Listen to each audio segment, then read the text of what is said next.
Hello everyone, welcome to science with Shubham Verma. और आज हम बात करेंगे प्रिंसिपल ऑफ रिवर्सिबिलिटी की। What is principle of reversibility? ठीक है, तो रिफ्रैक्शन टॉपिक में तो बात कर लेते हैं इसकी। सिंपल सा डायग्राम बना लेते हैं। Principal of reversibility means suppose ये एक है, यहाँ पे आपके पास इंसिडेंट रे है। ठीक है, मैंने यहाँ पे एक नॉर्मल प्लॉट किया, ये एक नॉर्मल है।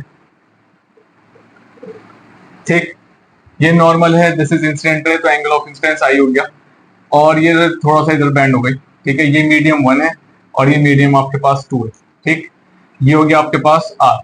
ठीक, तो स्नेल्स लॉ क्या कहता है? According to Snell's law, Snell's law क्या कहेगा आपके पास?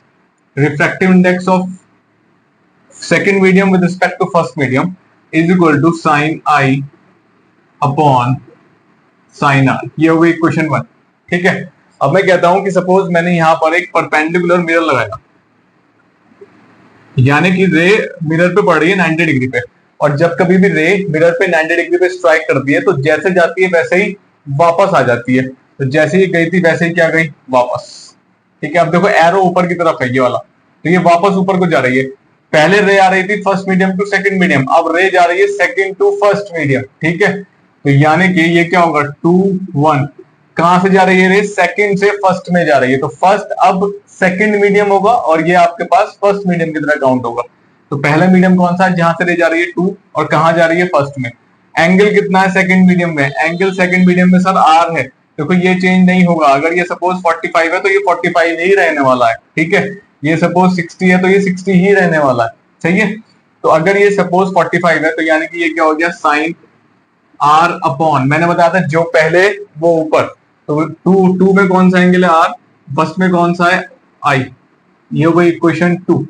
ठीक है, चलो, जो पहले है वो ऊपर है, जो बाद में है वो नीचे है। तो फर्स्ट में एंगल आई है, फर्स्ट मीडियम में एंगल आई है और सेकंड मीडियम में एंगल आर है। दो इक्वेशंस आ गई। आप दोनों को उठाकर क्या करते हैं? सॉल्विंग 1 और 2, यानी कि दोनों को मल्टीप्लाई कर देते हैं।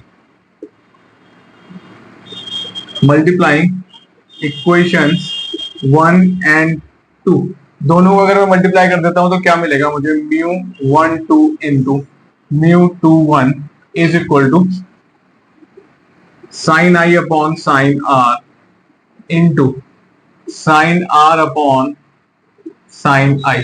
साइन आर से साइन आर कैंसिल, आई से आई कैंसिल, तो क्या बचा? खाली mu 1 2 is equal to mu sorry into 2 1 is equal to 1। ये बच गया सिर्फ, है ना। चलो, अब इसको हम थोड़ा सा यहां लिख लेते हैं। तो क्या होगा? ये mu 1 2 is equal to 1 upon, इसको मैं क्या ले जा सकता हूं? अपॉन में ले जाऊं इसके 1 के, तो क्या हो गया? 2 1। This is known as principle of reversibility. ठीक है, तो ये है फंडा प्रिंसिपल ऑफ रिवर्सिबिलिटी का, यानी कि refractive index of first medium with respect refractive index of second medium with respect to first medium is equal to 1 upon times, यानी कि reciprocal of refractive index of first medium with respect to second medium. For example लेते हैं जल्दी से। अब एक चलो example ले लेते हैं। सपोज मैं कहता हूं कि सपोज ये वाला मीडियम एयर है और ये वाला मीडियम ग्लास है। ठीक है, तो मैं आपसे कहता हूं कि refractive index of, if I say refractive index of air with respect to glass is 3/2, ठीक है, refractive index of air refractive index of glass with respect to air is 3/2। तो आपको निकालना है glass with respect to air कितना होगा? Question mark. ठीक, तो कुछ नहीं करना है, सिंपल सी बात है। ये कितना होगा? ये वाला जस्ट इसका अपोजिट होगा 2/3। ठीक है, कोई प्रॉब्लम यहां तक किसी को? तो सिंपल सी बात है। यहाँ पे ये क्या हो जाएगा? यहाँ पे ए आ गया, यहाँ पे जी आ गया, यहाँ पे जी आ गया, यहाँ पे ए आ गया। ठीक है, तो इसकी वैल्यू आपको गिवन है, इसकी वैल्यू आपको गिवन नहीं है। ठीक है, जस्ट अब रेसिप्रोकल हो जाएंगे एक दूसरे के। ठीक है, this is known as principle of reversibility. Principle of reversibility generally आप कहती क्या है? ये तो आपने समझ लिया। ये कहती है कि रे ऑफ लाइट जैसे जाती है, the direction ray of light follows it gets back. ठीक है, तो it bounces back after striking a plane mirror या फिर प्लेन सरफेस। तो प्लेन मिरर लिया है मैंने यहाँ पे, तो प्लेन मिरर और प्लेन सरफेस के स्ट्राइक करने के बाद, लेकिन कितना डिग्री होना चाहिए? 90 डिग्री एंगल होना चाहिए। ठीक है, तभी वो वापस जाएगी, वरना नहीं जाएगी। तो वापस जाने का हम थोड़ा सा एरो अलग से मार्क कर लेते हैं। ठीक है, कोई दिक्कत यहाँ तक किसी को? सही है, this is principle of reversibility. आगे अब बात कर लेते हैं refraction of light through a rectangular glass block. ठीक है, तो ये ग्लास ब्लॉक है हमारे पास। ग्लास ब्लॉक की थिकनेस कितनी है? Of thickness T. टी क्या हो गई आपके पास? इसकी थिकनेस होगी। ठीक है, थिकनेस ऑफ ग्लास ब्लॉक। एक इंसिडेंट रे स्ट्राइक करती है सरफेस पे, तो हमने वहां पे एक नॉर्मल बनाया। नॉर्मल का मतलब ये कितना हो गया एंगल? आई हो गया नॉर्मल और इंसिडेंट रे के बीच में। तो ये कौन सी हो गई आपके पास? ये हो गई आपके पास इंसिडेंट रे। ये हो गई इंसिडेंट रे। ठीक है, अब जब ये ट्रेवल करेगी तो ये कहां से आ रही है? एयर से आ रही है। किसमें? ग्लास में। तो it goes from rare medium to denser medium. Air rare है, ग्लास डेंसर है। तो जब भी कभी रेयर टू डेंसर जाती है तो it will bend towards normal. तो ये नॉर्मल की तरफ थोड़ी सी बेंड हो गई। ठीक है, अब ये यहां स्ट्राइक करा। ये वाला एंगल कितना हुआ? ये वाला एंगल कितना हो गया? नॉर्मल और ये कौन सी रे है?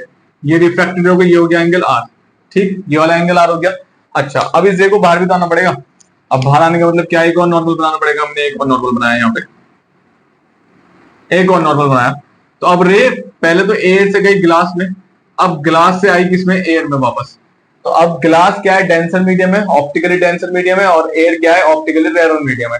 तो रे क्या क्या करेगी? एकदम से दूर जाएगी। It will bend away from the normal. तो ये नॉर्मल से थोड़ा सा दूर निकल गई। ठीक है, अच्छा, ये आपके पास इस एंगल को क्या लेंगे? इसको बोलते हैं ई। ठीक है, इस एंगल को बोलते हैं ई। ई क्या होती है? Angle of emergence. Angle of emergence, और इसको बोलते हैं एमरजेंट रे।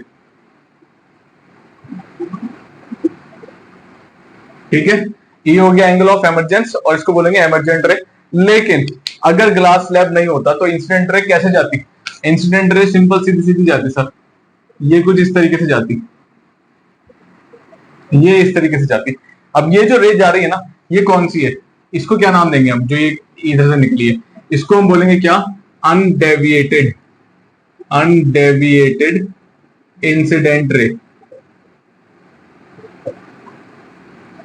अनडेविएटेड का मतलब बिना किसी डेविएशन के एकदम सीधी जाती है, तो ये ऐसे निकलती। ठीक है, तो ये हो गई अनडेविएटेड इंसिडेंट रे। अच्छा, अब ये तो हो गया प्रॉपर डायग्राम किसका? Refraction through a rectangular glass slab कैसे होगा। लेकिन इसमें एक टर्म आती है, वो टर्म कौन सी आती है? वो आती है लेटरल डिस्प्लेसमेंट। कौन सी टर्म आती है? Lateral displacement.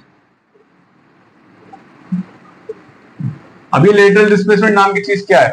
ठीक है, कुछ नहीं है। लेटरल डिस्प्लेसमेंट क्या है? परपेंडिकुलर डिस्टेंस है। परपेंडिकुलर डिस्टेंस किस किस के बीच में है? बिटवीन किस किस के बीच का डिस्टेंस है ये?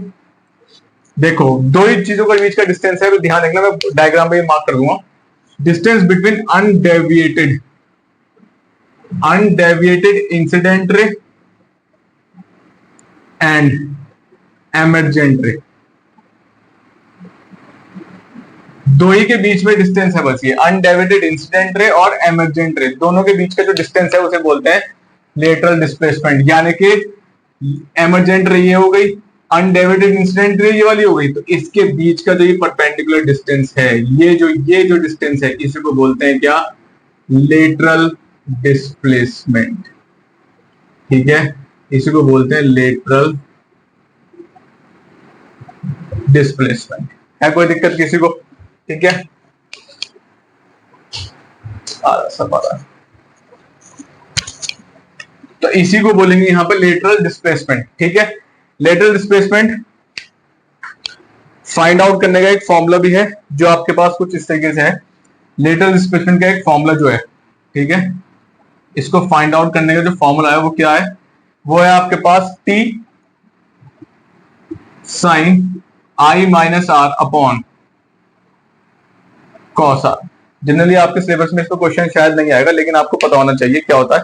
ठीक है, यहाँ पे जो टी है वो क्या है आपके पास? Thickness of glass slab.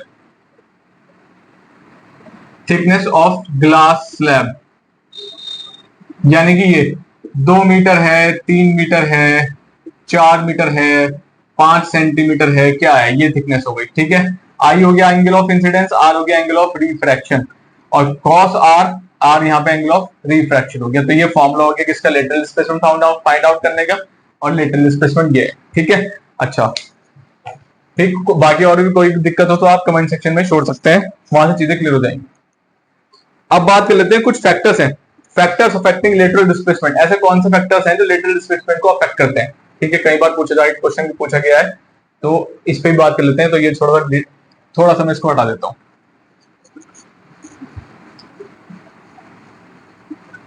चलो फैक्टर्स पे बात करते हैं जरा, ठीक है ना।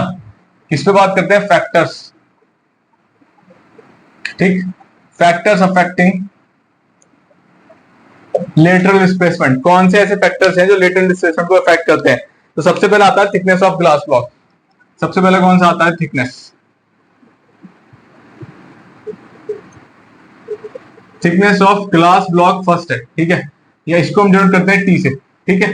तो एक चीज ध्यान रखनी है, बस कुछ नहीं करना, जितना ज्यादा थिकनेस होगा, ठीक है, उतना ही ज्यादा लेटरल डिस्प्लेसमेंट भी होगा, ठीक है। तो लेटरल थिकनेस अगर इंक्रीज करेगी तो लेटरल डिस्प्लेसमेंट भी क्या होगा? Increases. Lateral displacement also increases. कोई प्रॉब्लम? ठीक है, एरो ऊपर मतलब इंक्रीज। तो अगर ये इंक्रीज करता है तो लेटरल डिस्प्लेसमेंट भी इंक्रीज करता है। तो एक चीज क्लियर हो गई भाई, लेटरल डिस्प्लेसमेंट जो है ना, चलो बाद में बात करेंगे। टू सेकंड कौन सा आता है? एंगल ऑफ इंसिडेंस, एंगल आई, ठीक है। Second angle of incidence. जितना ज्यादा एंगल ऑफ इंसिडेंस होगा, जितना ज्यादा एरो अपर मतलब इंक्रीज, तो जितना ज्यादा एंगल ऑफ इंसिडेंस होगा लेटरल डिस्प्लेसमेंट भी उतना ही ज्यादा होगा, ठीक है। कैसे सर, कैसे कह रहे हो आप लेटरल डिस्प्लेसमेंट ज्यादा होगा? जरा एक बार डायग्राम में भी समझा दो आप, ठीक है। तो चलो देख लो फटाफट जल्दी से, इधर हटा देते हैं यहाँ से, ये थोड़ा सा देखो। अगर मैं कहता हूं एंगल ऑफ इंसिडेंस बढ़ गया, ये एंगल अभी 30 डिग्री है, अगर एंगल ऑफ इंसिडेंस इतना हो गया, सपोज ये अब यहाँ से आ रही है, तो अब ये पूरा एंगल हो गया ये वाला, तो ये हो गया 50। तो अभी कैसे जाएगी? अब तो ये बहुत दूर जाएगी। तो ये देख रहे हो, डिस्टेंस भी तो बढ़ गया है, डिस्टेंस बढ़ चुका है, ये लेटरल डिस्प्लेसमेंट बढ़ चुका है। आ गई बात समझ? तो अगर अब ये 50 है आई, और पहले आई 30 था, तो जब आई बढ़ेगा तो ये डिस्टेंस भी बढ़ जाएगा, कोई दिक्कत है? ठीक है। थर्ड फैक्टर आता है आपके पास कौन सा? Refractive index. रिफ्रैक्टिव इंडेक्स, ठीक है। देखो रिफ्रैक्टिव इंडेक्स अगर इंक्रीज होगा, एरो अप मींस इंक्रीज, अगर रिफ्रैक्टिव इंडेक्स इंक्रीज होता है तो लेटरल डिस्प्लेसमेंट भी क्या होगा? लेटरल डिस्प्लेसमेंट भी आपके पास क्या होने वाला है? इंक्रीज। लेटरल डिस्प्लेसमेंट भी इंक्रीज होगा जब ये आपके पास रिफ्रैक्टिव इंडेक्स बढ़ेगा। रिफ्रैक्टिव इंडेक्स बढ़ने का मतलब क्या है? स्पीड ऑफ लाइट कम हो रही है, और जब स्पीड ऑफ लाइट कम हो रही है तो ये वाली रे, ये वाली जो रे ना, स्पीड ऑफ लाइट कम होने का मतलब जो रे है it will bend more towards the normal.